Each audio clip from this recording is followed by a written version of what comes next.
Bizarre Brain Comics.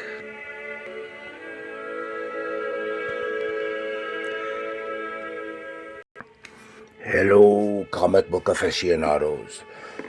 I am Magnus of the Feral Horde for Bizarre Brain Comics, where I tell tales of daring do, brave sword-wielding warriors,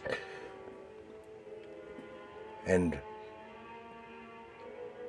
beautiful damsels in distress, fighting against the evils of sorcery and monsters. Hoo hoo hoo hoo hoo hoo hoo hoo. Hi, and this time we're going to take a look here at this one here. This is Conan the Adventurer, number 3 from 1994, Marvel Comics. It's just shortly before this period, Marvel had canceled the original Conan the Barbarian title and brought back, I can't remember in what order they had, just Conan, and they had Conan the Adventurer. I don't remember which was first, but this is Conan the Adventurer, in which they took him back to basics, started him off in his youth once again, and kind of filled in what few gaps they had in the original comics with some of these adventures. So, and this is the title of this story is Blood Days in Brithunia. And it's written by Roy Thomas, so I know it's probably decent, with art by Rafael Kayanan. I guess that's how you pronounce his name. And I would say, I mean, there's some things in the art style that I just don't like, but is a fine artist, and it looks like he may have been strongly influenced in the work of, or just trying to imitate the work of Barry Windsor Smith in the latter period of his tenure on Conan the Barbarian, not the earlier stuff, because it bears some resemblance there. So this is only number 3, and I don't know how many in this they ran, how many issues they had in this particular title. It didn't last very long, because within just a couple of years or so, Dark Horse got the license. Marvel lost it. So let us look within the pages. Yeah, here we go.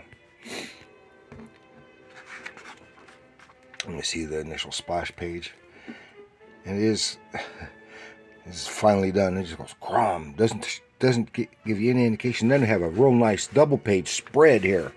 This is good. Thanksgiving. You see the cityscape of Brithunia. On the streets of the city, wagging through the mud, dropping some of the gutter there, and dropping some of the fruit that they're hauling. And this is like the first city he's been to. So this is what a real city looks like, because before he had been to towns, but he'd never been to a city, I guess. It even has people on the street, and the cur dogs in the street here too, and did a really nice job here at doing these dogs. I really like that. It's enough that you can tell that the dogs that he's representing are American bulldogs. You know, like the Target dog from the Target ads. It's Meatball from Black Sheep Squadron, you know, like that. And he's wandering around just gawking, because it's something he'd never seen. And right off the bat, you get some bully boys, some soldiers, and they start making fun of him for being a bumpkin from the sticks, and then asking him about himself and which side are you on, because there was a recent war. The kings involved, because they are both killed, and now we're in this city. Two rival lords are vying for the power, but they're at a moment of uneasy peace, a ceasefire, if you will, and at least of official stuff. But they're still have violence going on. And they said, "Which side are you on?" Said, "I'm not on any side." Said, "If you're not on our side, you're against us." So then they start harassing Conan while he draws his sword, flips it around, just slightly slices this fellow's sword arm and disarming him. So the others, they surround him, come after him. Well, he takes off, climbs to the roofs because he's a climber, and then goes off across the roofs across the city while they're giving chase in the streets, and they can't keep up. And in the process, they run into a bunch of Ludoxites, which is the other faction. The guys that are after Conan are Policytes. The others are Ludoxites, and they run into each other, and so they start scrapping in the street. Conan takes off. Then he sees another little scrap going on between two individuals. One is a Zingaran and one a Pict. And it's a city, the Zingaran using his rapier against the Pict, and he's just can't keep zip, zap, zip, thrust, parry, and leap and lape, and all kinds of stuff. Finally, the Zingaran slips in the mud, and the Pict has the upper hand, and that's when Conan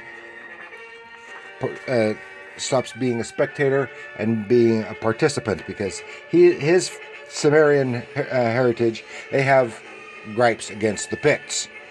So he goes to the Zingaran side and attacks the Pict barehanded. The Pict bites him, knocks him into the mud, and is about to skewer Conan when the Policytes get there and distract them both. They're about to skewer Conan when the Zingaran, what's his name, Andamo, intervenes because Conan saved him. Says you won't harm him, blah blah yada, and okay, you can vouch for him. That's fine. So I said, now go off to this tavern and we'll have a drink. And they get in the tavern. So there's a line right down the middle of the tavern. So what's the deal? It says because to keep from having too many scraps, one side is for the Policytes, the other side is for the Ludoxites, and then there's a spot right in the middle where if they have too much of a beef, the participants can scrap themselves. So they're in there getting a drink, and someone is having a little bit of a set to in the center, and it's the guy who was leading the Policytes against Conan, and he falls right into Conan's lap, and Andamo whaps him with his drinking jack, and they side off that back to your corners. There's the Pict, and these two guys, the Pict and the Zingaran, have some kind of history. I gather they're frenemies, but this time they happen to be on opposite sides. And then all of a sudden, someone comes rushing in, knocking people down. And what's the deal? What the devil is that? Some big horrid monster. It's a golem. Remember Golem from Jewish mysticism in medieval Prague? This is something like that. And you see right inscribed on his forehead is the symbol. See, they notice, how can you guys tell each other apart? And he says, by their symbols. They have it's the same symbol, but one is facing up, one is facing down, and that's on their garments, and that's how they tell who's who. And this one has the symbol of the Ludoxites, and it runs right into the Polycites right there. The Ludoxites stand back, and this thing is heading in, going right into him, and sees that, well, this thing's made of clay, and it's got swords sticking out of it that have no effect on it. And he tries to fight it. Basically ignores him, goes after Andamo, who is now more or less a friend, and he gets knocked down. The serving wench, who has a little thing for Andamo, tries to distract it, but come on, there we go. Conan goes right in and whack, whack, whack, whack to no avail. Then he notices, it's got that. It's only going after the Polycite, so he rips the shirt off of the jerkin off of Andamo, which has the symbol, and then the golem comes after him. So he uses that to distract it, and it takes off to follow him. And the Pict, he's just standing there kind of uneasy. And then Lord Ludox comes in, and he says, we're going to bring this whole thing to an end with this. He has a sorcerer who has created this golem for him. Then we see Conan, the girl, and Andamo have gotten away safe and sound, and said, but then they say, but they're not finished. But unfortunately, this issue is, and I don't have the next issue. I don't have any other issues of this particular run. So I would like to see what happens, how Conan and Andamo finally take down the that golem. In the next part, it says, next, between twin terrors. Oh, what happens? Oh, I do enjoy the artwork. It gets very busy. That's the main problem I've got with it. It gets so busy, sometimes it's very difficult to see the details of what is going on. But otherwise, it's some really, really nice artwork. It just kind of gets lost and busy.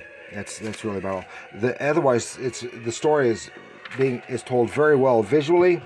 Of course, the figures are really great, and you can see some of the callbacks to Barry Smith's Conan work. So that is all I had to share with you this time, this particular issue of Conan the Adventurer. So at this time, I was not reading the Conan titles in the floppies or Savage Sword, because I had just lost interest in their, and I gather a whole bunch of other readers did too. That's why the sales went down. That's why it was canceled, and that's why eventually Dark Horse got the license. But Roy Thomas wrote it, and so it is one of his, maybe not one of his better stories, but a decent story, one that I would have really enjoyed reading at the time, because I enjoyed reading this, and now I don't know what happens. So thank you for joining me. Please like, share, subscribe, leave your comments down below. Which iteration of Marvel Comics Conan did you like best? Or maybe you preferred the Dark Horse version. I liked some of the Dark Horse. I never really got into it, but part of that was also due to the comics just getting too expensive. So that's all. Leave your comments down below, and remember, comics are art.